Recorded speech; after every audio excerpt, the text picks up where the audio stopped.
आता ही तोडते मी, खरं तोडायची वाटत नाहीये पण आता तोडते, तुम्हाला दाखवते किती खुसखुशीत अशी एकदम मऊसूत झालेली आहे. बोटाने तुटेल इतकी मऊ लुसलुशीत अशी बर्फी तयार झालेली आहे. ही पहा, कलर, टेक्स्चर आणि चवीला तर म्हणाल तर अप्रतिम. गुरुपौर्णिमा म्हटली की आपण गुरुमाऊलींच्या प्रसादासाठी वेगवेगळे असे पदार्थ नैवेद्यासाठी बनवतो. तर आपण आज झटपट आणि साधी सोपी पद्धत वापरून गुळाचा पाक न करता अशी एक ट्रिक वापरून खुसखुशीत रवा बेसन बर्फी बनवणार आहोत. खायलाही पौष्टिक आणि मुख्य म्हणजे हल्ली साखर बरेच जण खात नाहीत. तर अशी झटपट अगदी 15 मिनिटात बनणारी रवा बेसन बर्फीची रेसिपी पाहूया.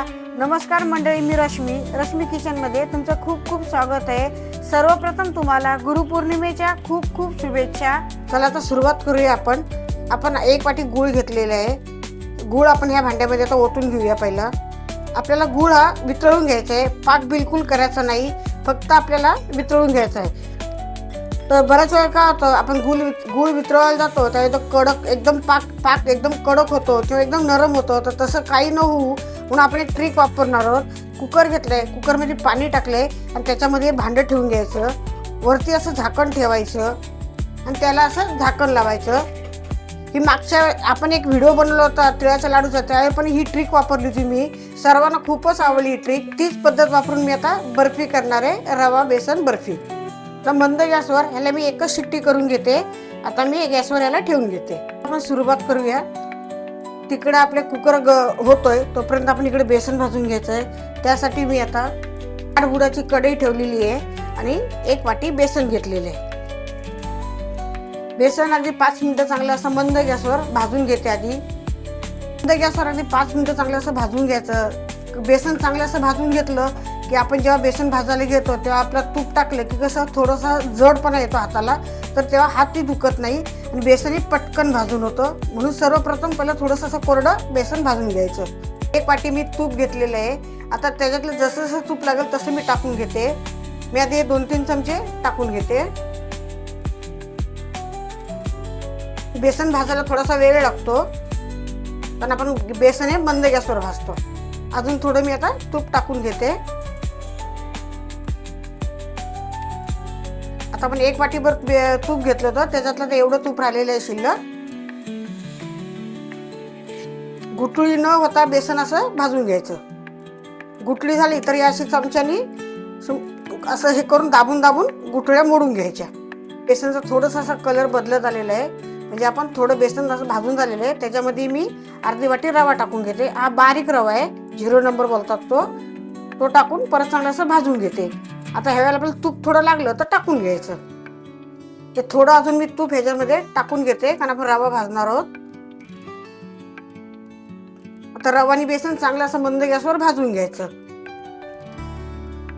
ते आपलं असं बेसन खूप सुंदर असं भाजून झालेलं आहे. सुगंधही खूप असं येतोय, त्याला भरभरून सुगंध येतोय भाजल्याचा. कलरही बदललेला आहे. तर आपण थोडंसं त्याच्यात पाणी टाकून घ्यायचं. आपण गूळ टाकणार आहोत म्हणून त्याच्यामध्ये आपण दूध नाही टाकलं. आता दूध टाकलं तरी चालतं. थोडंसं असं पाणी टाकून घेतलं की रवा तो त्याच्यामध्ये असतो तो आणखी चांगला फुलतो. बघा, थोडंसं पाणी टाकल्यामुळं अगदी 2च थेंब पाण्याचे टाकलेत. रवा किती सुंदर फुललाय पहा. झटझट असं हलवून घ्यायचं. थोडं कसं रवा जो असतो तो चरचरीत असं लागत नाही. रवा बेसन अगदी आपलं चांगलं असं भाजून झालेलं आहे, फुललेलं आहे. आता हे थोडं मी आता थंड होऊ देते. गॅस बंद करून ह्या स्टेपला थंड होऊ द्यायचं थोडंसं. आपण कुकरची शिट्टी करून घेतली होती एक. आता कुकर थंड झाला. आता आपण याला उघडून घेऊया. झाकण काढून घेते. बघा, हे जे पाणी होतं हे असं झाकणावर आलेलं आहे म्हणून याला झाकण ठेवून घ्यायचं. आता आपला गुळाचा पाक हा तयार झालेला आहे. अगदी बघा, गुळामध्ये बिलकुल असे खडे नाहीयेत, काही नाही, एकदम मऊसूत असं गुळ आपला तयार आता झालेला आहे. असा बरेच जण का असं नवशिके असतात, त्यांना गुळाचा पाक करायचं म्हटलं की टेन्शन येतं. कारण गुळाचं कसं आहे, जास्त जर पाक झाला तर कुठलाही पदार्थ असतो तो एकदम असा कडक होतो. म्हणून ही जर तुम्ही ट्रिक वापरलीत तर अगदी गुळाच्या पाकाचं बिलकुल टेन्शन न घेता आपला पाक तयार होतो. आता गॅस बंदच आहे. आता ह्याच्यामध्ये आपण जे रवा आणि बेसन भाजून घेतलं होतं त्याच्यामध्ये मी हा गुळ टाकून घेते. आधी एवढा पहिला मी मिक्स करून घेते. कारण आपले मिश्रण आहे ते गरम आहे थोडंसं, आणि कढई आपली थोडीफार गरम आहे, त्याच्यामुळे पटकन असं मिक्स होतं. कढई मी खाली उतरून घेतली, त्याच्यामध्ये वेलचीची पूड आहे ती टाकून घेते. हे थोडंसं केशर सिरप आहे तेही टाकून घेते. तर गुळ म्हटला की जायफळ आलंच, तर थोडंसं असं मी ताजं जायफळ किसून घालते.